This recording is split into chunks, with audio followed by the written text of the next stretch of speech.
ছাত্রছাত্রী, তোমাদের সকলকে আমাদের ইউটিউব চ্যানেল মেহনা ম্যাথামেটিক্সে স্বাগত জানাই। আশা করি তোমরা ভালো আছো। আজকের এই ভিডিওতে আমরা দশম শ্রেণীর অধ্যায় 12-র গোলক চ্যাপ্টারটি পড়ব। এই ভিডিওটা হচ্ছে এই চ্যাপ্টারের উপর প্রথম ক্লাস। এরপরে আমাদের এই চ্যাপ্টারের উপর আরো ক্লাস আসবে। তো আজকের এই ভিডিওতে আমরা গোলকের কিছু বেসিক কনসেপ্ট এবং কোষে দেখি 12-র যে সমাধান, সেই সমাধানগুলো করব। ঠিক আছে? আমি শাইনুল মেহনা, আমি তোমাদেরকে ম্যাথ পড়িয়ে থাকি। তোমরা যদি আমার কাছ থেকে ম্যাথ পড়তে চাও বা তোমাদের কোনো কিছু যদি আমার সাথে জানার দরকার থাকে, তাহলে তোমরা কিন্তু এই নাম্বারে কল করে নিতে পারো। ঠিক আছে? দেখো, তোমরা এই ভিডিও ক্লাসের পিডিএফ কোথা থেকে ডাউনলোড করবে? তোমরা এই ভিডিও ক্লাসের পিডিএফ আমাদের অ্যাপ্লিকেশন থেকে ডাউনলোড করবে। ঠিক আছে? এবং এই আমাদের অ্যাপ্লিকেশন তোমরা কিভাবে ডাউনলোড করবে তার কিছু বর্ণনা আমরা নিচে দিয়ে দিয়েছি, তোমরা একটু দেখে নেবে। এপিকে ফাইল ডাউনলোড করবে অথবা ইন দা সাপ স্টোর থেকে তোমরা কিন্তু ডাউনলোড করতে পারো আমাদের অ্যাপটি। ঠিক আছে? তাহলে চলো শুরু করি আজকের গোলক চ্যাপ্টারের প্রথম ক্লাস। ঠিক আছে? দেখো, গোলক তোমরা যদি দেখো, গোলক গোলক হচ্ছে বল আকারের যে কোনো জিনিস, আমরা এক কথায় যেটাকে বল বলি, সেই ধরনের যে কোনো জিনিস। যেমন পৃথিবী, পৃথিবী হচ্ছে একটা গোলক, এটা একটা গোলক, ফুটবল একটা গোলক। হ্যাঁ, এগুলো সবগুলো হচ্ছে এক একটা গোলক। এক কথায় গোলক হচ্ছে বল টাইপের জিনিসগুলো, যেগুলো বল আকারের। ঠিক আছে? সেটা ছোট বড় যাই হোক। তো এই গোলকের আমরা মেনলি দুটো ফর্মুলা দেখবো। একটা হচ্ছে সমগ্র তলের ক্ষেত্রফল, আর একটা হচ্ছে আয়তন। ঠিক আছে? আয়তন। দেখো, এই ফুটবলটার ক্ষেত্রে যদি তোমরা লক্ষ্য করো, তাহলে এই ফুটবলটা তৈরি করতে কি আছে, উপরে যে চামড়াটা লেগেছে, যে চামড়া, এইগুলো, তো এই চামড়ার পরিমাণ যদি আমাদেরকে বের করতে বলে, তা আমরা বের করব সমগ্র তলের ক্ষেত্রফল। ঠিক আছে? আর যদি এই ফুটবলের মতো কত পরিমাণ বাতাস আছে সেটা দেখতে বলে, তাহলে সেক্ষেত্রে আমাদের বের করতে হবে আয়তন। অর্থাৎ কোনো গোলকের মধ্যে কোনো জিনিস আছে কত পরিমাণের, হ্যাঁ, সেই কত ঘন সেমি বা ঘনমিটার, ঘন একক, এইগুলো থাকলে আমাদেরকে সেখানে কি করতে হবে, আমাদেরকে করতে হবে আয়তন। বোঝা গেল? এবার দেখো, আমরা এর উপর কিছু বেসিক কনসেপ্ট দেখবো। এইটা হচ্ছে একটা গোলক। ঠিক আছে? এটা হচ্ছে একটা গোলক। তো গোলকের দেখো এই পার্টটাকে বলা হয়, এই যে তুমি যেটা দেখছো এইটা, এগুলো হচ্ছে কি গোলকের ব্যাসার্ধ, দুটোই কিন্তু ব্যাসার্ধ। তাহলে এই ব্যাসার্ধ দৈর্ঘ্য যদি আমি আর নিই, তাহলে আমার গোলকের গোলকের সমগ্র তলের ক্ষেত্রফল হবে, তলের ক্ষেত্রফল হচ্ছে 4πr²। ঠিক আছে? 4πr²। আর আয়তন হবে, আয়তন হচ্ছে 4/3πr³ ঘন একক। আর এটা হচ্ছে বর্গ একক। ঠিক আছে? ক্লিয়ার? তাহলে এটা হচ্ছে আমাদের আয়তন, আর এটা হচ্ছে আমাদের সমগ্র তলের ক্ষেত্রফল। তাহলে একটা গোলকের সমগ্র তলের ক্ষেত্রফল তোমরা বুঝতে পারবে। দেখো, এখানে আমি কিন্তু লিখে দিয়েছি। গোলকের সমগ্র তলের ক্ষেত্রফল হচ্ছে 4πr², আর আয়তন হচ্ছে 4/3πr³। ঠিক আছে? বোঝা গেল? এখন তোমরা দেখো যে এই দুটো ফর্মুলা ছাড়া আরো কিন্তু দুটো ফর্মুলা আছে। কেন? কারণ যদি আমরা কোনো গোলককে অর্ধেক করে দিই, তাহলে সেক্ষেত্রে অর্ধগোলক তৈরি হয়। তো অর্ধগোলকের ক্ষেত্রে কোন গোলকের আয়তন, সমগ্র তলের ক্ষেত্রফল, বক্রতলের ক্ষেত্রফল, এই ফর্মুলাগুলো কিন্তু করতে হয়। তো আজকে আমরা মেনলি গোলকটা করি, এর নেক্সট দিন অর্ধগোলকের অঙ্ক করার আগে আমরা কিন্তু ফর্মুলাগুলো তোমাদেরকে বলে দেবো। তাহলে একটা গোলকের আয়তনের ফর্মুলা বললাম 4/3πr³, আর সমগ্র তলের ক্ষেত্রফলের ফর্মুলা বললাম 4πr²। ঠিক আছে? এবার আমরা কোষে দেখি 12-তে চলে যাচ্ছি অঙ্ক করার জন্য। ঠিক আছে? তাহলে দেখো, কোষে দেখি 12 দাগের একের অঙ্কটা বলছে একটি গোলকের ব্যাসার্ধের দৈর্ঘ্য 10.5 সেমি হলে তার সমগ্র তলের ক্ষেত্রফল হিসাব করে লিখি। ঠিক আছে? বোঝা গেল? তাহলে আমরা কি করব, আমাদেরকে বলেছে গোলকের ব্যাসার্ধ দেওয়া আছে, তাহলে গোলকের ব্যাসার্ধ আর সমান হচ্ছে 10.5 সেমি। ঠিক আছে? এবার দেখো, সমগ্র তলের ক্ষেত্রফল যদি বের করতে বলে, তাহলে সমগ্র তলের ক্ষেত্রফল বের করতে বলেছে, অতএব গোলকের সমগ্র তলের ক্ষেত্রফল,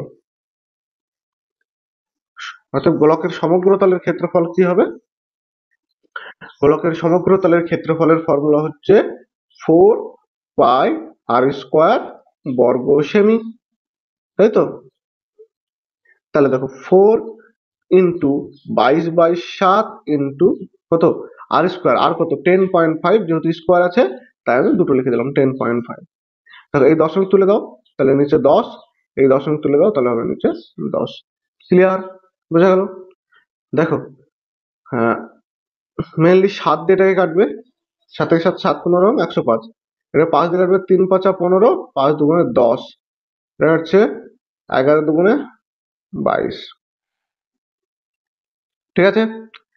আবার দেখো এখানে কত দিয়ে কাটছে, 5 দিয়ে, 5 দুগুণে 10, 5 একে 5 21, তাহলে এক্ষেত্রে হচ্ছে কত, 2 দিয়ে কাটছে, 5 দুগুণে 10। ঠিক আছে? দেখো এবার এটা দিয়ে কাটছে, 2 দিয়ে একে কাটো 2, তাহলে আমার উপরে থাকছে কত, 2 ইন্টু 11 ইন্টু 3 ইন্টু 21। ঠিক আছে? তাহলে 3 দুগুণে 6, 6 11 66 ইন্টু 21, তাহলে 66 ইন্টু 21 এর গুণ করো, তাহলে এর গুণফল আমাদের হবে 1386 বর্গ সেমি। ঠিক আছে? তাহলে গোলকের সমগ্র তলের ক্ষেত্রফল কত বেরোলো? অতএব গোলকের সমগ্র তলের ক্ষেত্রফল সমান কত বেরোলো? 1386 বর্গ সেমি। ক্লিয়ার? বোঝা গেল? দেখো নেক্সট অঙ্কতে চলে যাই তাহলে আমরা। নেক্সট অঙ্ক 2 বলছে, কি বলছে, একটি চামড়ার বল তৈরি করতে প্রতি বর্গ সেমিতে 17.50 টাকা হিসাবে 431.20 টাকা লেগেছে। বলটির ব্যাসের দৈর্ঘ্য কত হিসাব করে দেখি। তাহলে আমাকে কি বলেছে, বলটির ব্যাসের দৈর্ঘ্য বের করতে বলেছে। তাহলে আমি প্রথমে কি করব, বলটির ধরি, বলটির ব্যাসার্ধ আর সমান, সরি, ব্যাসার্ধ সমান আর সেমি। ঠিক আছে? অতএব বলটির সমগ্র তলের ক্ষেত্রফল, সমগ্র তলের ক্ষেত্রফলের ফর্মুলা বা ক্ষেত্রফল কত, 4πr² বর্গ সেমি, তাই তো? এবার দেখো কি বলেছে, 1 বর্গ সেমিতে খরচ হয় বা প্রতি বর্গ সেমিতে খরচ হয় কত, 17.50 টাকা। তাহলে 1 বর্গ সেমিতে, দেখ,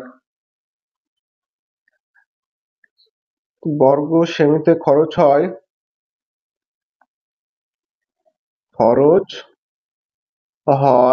কত, 17.50 টাকা, তাই তো? তাহলে বা কত, 4πr² বর্গ সেমিতে খরচ হবে কত, তাহলে 17.50 ইন্টু 4πr² টাকা। বোঝা গেল? দেখো এখানে যে মানটা দিয়েছে, এই মানটা যেটা দিয়েছে সেটা কিন্তু বইয়ে দেওয়া আছে, খরচ হচ্ছে 431.20 টাকা, কিন্তু আমাদের বেরোলো 17.50 ইন্টু 4πr² টাকা। তাহলে এই মানটা আর এই মানটা কি হবে, সমান হবে, তাই তো? তাহলে আমি করে দিতে পারি, অতএব শর্তানুসারে, অতএব শর্তানুসারে 17.50 ইন্টু 4πr² সমান কত, 431.20 টাকা। বোঝা গেল? ক্লিয়ার?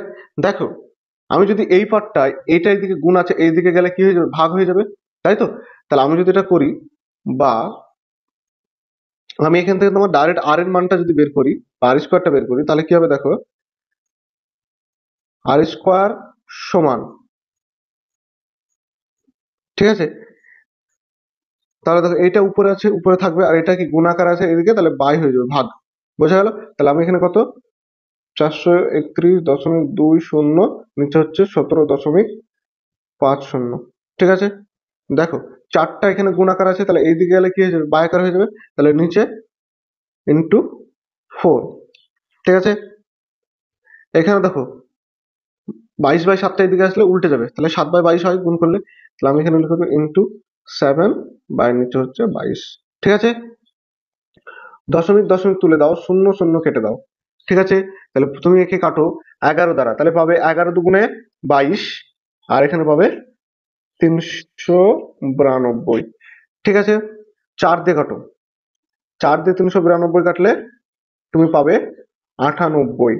ঠিক আছে, 98। এবং 17কে যদি তুমি 175কে 7 দিয়ে কাটো, তাহলে নিচে পাবে 25।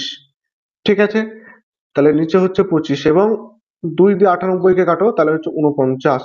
তাহলে বা তুমি আর স্কোয়ার সমান পাচ্ছ আর স্কোয়ার সমান 49/25, তাই তো? অতএব বা আর সমান কি √49/25, তার মানে কত 7/5, অর্থাৎ এটাকে ভেঙে দাও, 5 × 5, 2 নামছে, দশমিকের 0, 4 × 5 = 20, তাহলে 1.4 সেমি। তাহলে এখানে কি লিখবো? অতএব ব্যাসার্ধ সমান 1.4 সেমি। অতএব নির্ণীয় ব্যাসের দৈর্ঘ্য,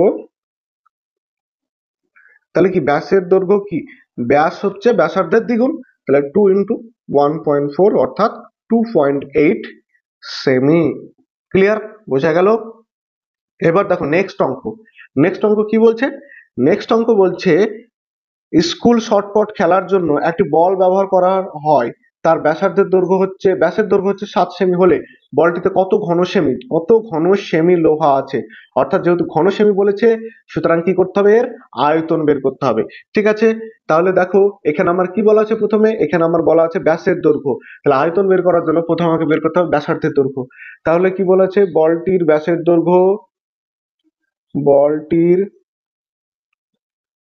ব্যাসের দৈর্ঘ্য সমান 7 সেমি। ঠিক আছে, অতএব বলটির ব্যাসার্ধ আর সমান কত? 7/2 সেমি। ক্লিয়ার? 7/2 সেমি হলো। এবার আমি সরাসরি চলে যাব আয়তন। অতএব বলটির আয়তন বলটির আয়তন সমান কি? আয়তনের ফর্মুলা কি বললাম? 4/3 পাই আর কিউব ঘন সেমি। ঠিক আছে, তাহলে এখানে দেখো 4/3 × 22/7 পায়ের মান, আর এর মান হচ্ছে 7/2, তাহলে কিউব আছে মানে 3 বার গুণ, আমি 7/2 × 7/2 × 7/2 লিখে দিলাম। ঠিক আছে, ঘন সেমি। দেখো 2 দিয়ে কাটছে, এটা দিয়ে 2 × 4 কেটে হলো 11 দুগুণে 22, তাহলে উপরে তোমার থাকছে 1 আর 7 7 কাটছে, তাহলে উপরে থাকছে 11 × 7 × 7/3। ঠিক আছে, তাহলে দেখো এক্ষেত্রে 11 7 11 77, 77 × 7, তাহলে হচ্ছে 7 7 49, 9 হাতে থেকে 4, তাহলে ওদিকে হচ্ছে 7 7 49 আর 4 হচ্ছে 53। ঠিক আছে, তাহলে এটা হচ্ছে 539/3, তাহলে 539কে 3 দিয়ে ভাগ করো, পেয়ে যাবে 3 1 কে 3, 1 3 নামছে, 3 4 12, 1 9 নামছে, ও সরি একটু ভুলে গেল এখানে। দেখো এটা হচ্ছে, ঠিক আছে, দেখো কত নামছে? 3 নামছে আর এদিকে 2 নামছে, তাই তো? 3 7 21, তাহলে এদিকে 2 নামবে 29, 3 9 27, কত নামছে? 2, তাহলে 2 × 3, তাহলে বলটির আয়তন কত? অতএব নির্ণীয় বলটির আয়তন সমান হচ্ছে 179.2/3 ঘন সেমি। ঠিক আছে, বোঝা গেল? আশা করি তোমরা এটা বুঝতে পেরেছো। এবার দেখো নেক্সট অঙ্ক বলছে চারেরটা কি বলছে? দেখো যে 28 সেমি দৈর্ঘ্যের ব্যাস বিশিষ্ট একটি নীরব গোলক জলকে সম্পূর্ণভাবে নিমজ্জিত করলে যে পরিমাণ জল অপসারিত হচ্ছে। ঠিক আছে, এটা বুঝতে পেরেছো? এটা হচ্ছে ধরো এইরকম একটা জল আছে, ঠিক আছে, আমি একটা হালকা ডায়াগ্রামটা দিই। এরকম একটা জল আছে, ধরো একটা কাচের গ্লাসে তোমার এই জল আছে, ঠিক আছে, এরকম একদম লেভেলে তুমি কি করলে? একটা বল এর মধ্যে ঢুকে দিচ্ছ, তাহলে তুমি যে বলটা ঢুকাচ্ছ ঠিক আছে, তখন কি হচ্ছে, এই যে জল, কিছু জল নিচে পড়ে যাচ্ছে, তাহলে কতটা জল পড়ছে, সেই জলের পরিমাণটা হচ্ছে এই যে বলের আয়তন, ঠিক আছে, যে বলটা তুমি ঢোকাচ্ছ সেই বলের যে আয়তন, সেই আয়তন পরিমাণ অর্থাৎ সম আয়তন পরিমাণ জল কিন্তু আমাদের বাইরে পড়ে যাচ্ছে। তাই এখানে বলছে যে জলকে সম্পূর্ণভাবে নিমজ্জিত করলে যে পরিমাণ জল অপসারিত করবে তা নির্ণয় করি। তাহলে কত পরিমাণ জল অপসারণ করবে, ওই বলটির যে আয়তন, সে আয়তন পরিমাণ কিন্তু জল অপসারিত হবে। ঠিক আছে, তাহলে দেখো আমরা আয়তনটা বের করে নিই ডাইরেক্ট। তাহলে কি করব, এখানে ডাইরেক্ট লিখবো যে বলটির ব্যাসার্ধ দেওয়া আছে, বলটির ব্যাস সমান দেওয়া আছে 28 সেমি।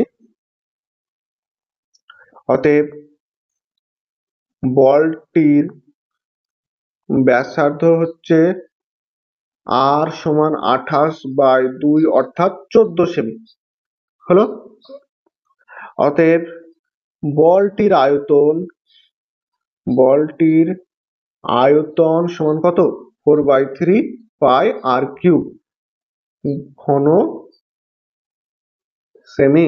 তাহলে কত, 4/3, পায়ের মান কত 22/7, আর এর মান কত 14, তাহলে আর কিউব মানে 14 ইন্টু 14 ইন্টু 14, 7 দুগুণে 14। ঠিক আছে, তাহলে উপরে যদি দেখি, তাহলে উপরে থাকছে আমার নিচে 3, উপরে থাকছে 4 দুগুণে 8, 8। ঠিক আছে, আহ 4 দুগুণে এই তিনটে যদি গুণ করি তাহলে 4 দুগুণে 8, 8 দুগুণে 16, 6 হাতে থাকে 1, 8 দুগুণে 16 হাতে থাকে 17, 76 ইন্টু 196, তাই না? তাহলে হচ্ছে 176 ইন্টু 196। তাহলে দেখো 176 ইন্টু 196 কে এখন তুমি যদি গুণ করো তাহলে তোমার গুণফল হবে 34,496/3।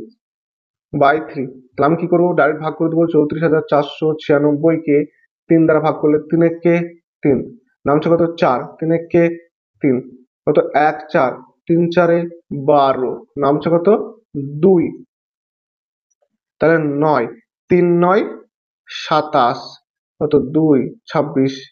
ঠিক আছে, 3 8 24, তাহলে হচ্ছে 2, তাহলে 2 পূর্ণ 3, এটা হচ্ছে আয়তন। অতএব যে পরিমাণ জল অপসারিত হবে তার নির্ণয় করব। তাহলে কত, তাহলে অতএব দেব, অতএব 11,498 × 2/3 বর্গ ঘন সেমি পরিমাণ জল অপসারিত হবে, ঘন সেমি পরিমাণ জল অপসারিত হবে। ঠিক আছে, বোঝা গেল?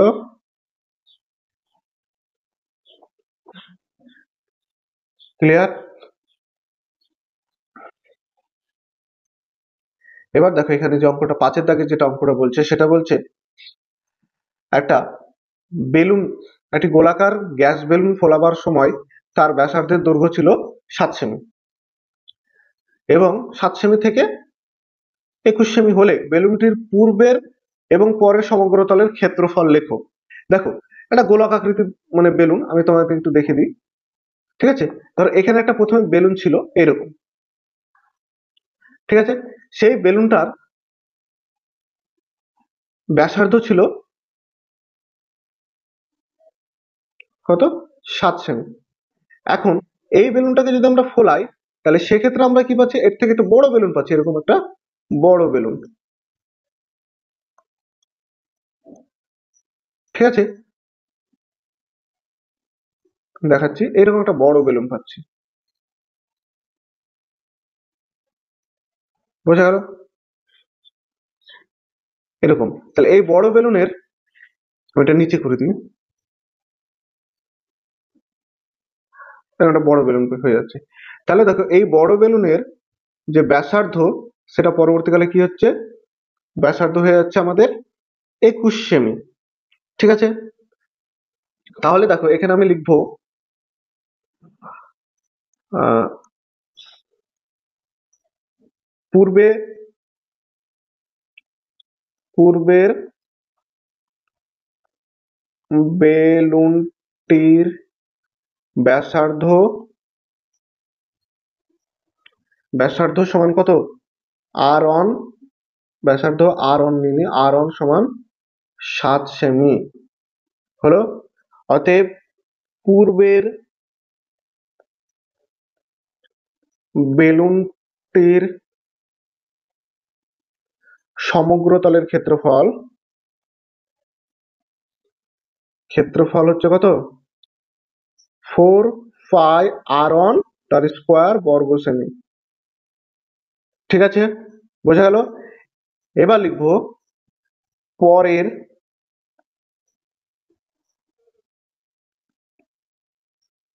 বেলুনটির ব্যাসার্ধ R2 সমান হচ্ছে 21 সেমি। ঠিক আছে, অতএব পরের বেলুনটির সমগ্র তলের ক্ষেত্রফল হবে কি? ক্ষেত্রফল হচ্ছে 4πr2 তার স্কোয়ার বর্গ সেমি। 4πr2 তার স্কোয়ার বর্গ সেমি। বোঝা গেল? এবার আমরা কি করব, যে ওই দুটোর অনুপাত বের করব। কি বলেছে?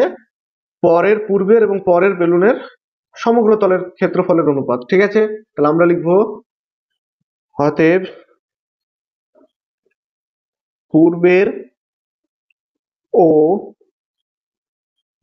পরের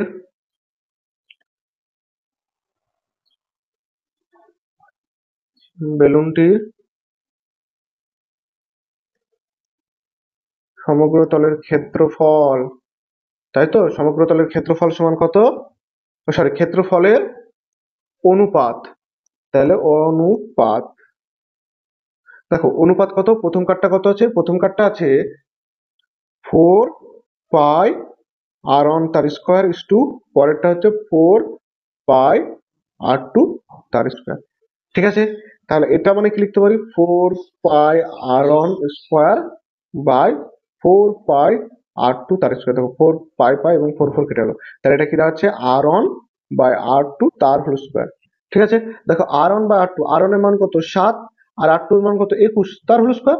তাহলে 7 দিয়ে 21 কাটলে 3, তাহলে এখান থেকে কত? 1/3 তার স্কোয়ার সমান কত? 1/9। দেয়ারফর 1:9, অতএব ইকুয়াল টু 1:9, তাই তো? তাহলে পূর্বের এবং পরের বেলুনটির সমগ্র তলের ক্ষেত্রফলের অনুপাত বলে তোমরা এটা লিখে দাও। নির্ণয় অনুপাত বলে লিখে দিচ্ছি, নির্ণয় অনুপাত সমান 1:9। ঠিক আছে, বোঝা গেল? আশা করি তোমরা অঙ্কগুলো বুঝতে পেরেছো এবং ক্লাসটা দেখে তোমাদের কনসেপ্টগুলো ক্লিয়ার হয়েছে। ঠিক আছে, তো তোমরা যদি আরো মানে অঙ্ক শিখতে চাও বা করতে চাও আমার সঙ্গে, তাহলে অবশ্যই আমার চ্যানেলটিকে সাবস্ক্রাইব করবে। এবং তোমাদের ভিডিওটি যদি ভালো লাগে তাহলে তোমরা অবশ্যই ভিডিওটিকে একটা লাইক করবে এবং ভিডিওটি তোমার বন্ধুদের সঙ্গে শেয়ার করবে। ঠিক আছে, তোমাদেরকে ভিডিওটি শেষ পর্যন্ত দেখার জন্য অসংখ্য ধন্যবাদ। আমি একটা কথা আবার বলছি, যে তোমরা যদি এর পিডিএফ নিতে চাও তাহলে সেক্ষেত্রে তোমাদেরকে করতে হবে যে আমাদের অফিসিয়াল যে অ্যাপ আছে সেই অ্যাপটা ডাউনলোড করতে হবে। সেই ডাউনলোড প্রসেস আমি বলে দিয়েছি, যে আমাদের এই ভিডিও ডিসক্রিপশনে একটা লিঙ্ক পেয়ে যাবে তুমি, সেই লিঙ্কে ক্লিক করলে ওখানে একটা ডাউনলোড অপশন দেওয়া থাকবে, সেখান থেকে তোমরা এপিকে ফাইল ডাউনলোড করে ইনস্টল করতে পারবে। ঠিক আছে, তো ভিডিওটি শেষ পর্যন্ত দেখার জন্য তোমাদেরকে অসংখ্য ধন্যবাদ।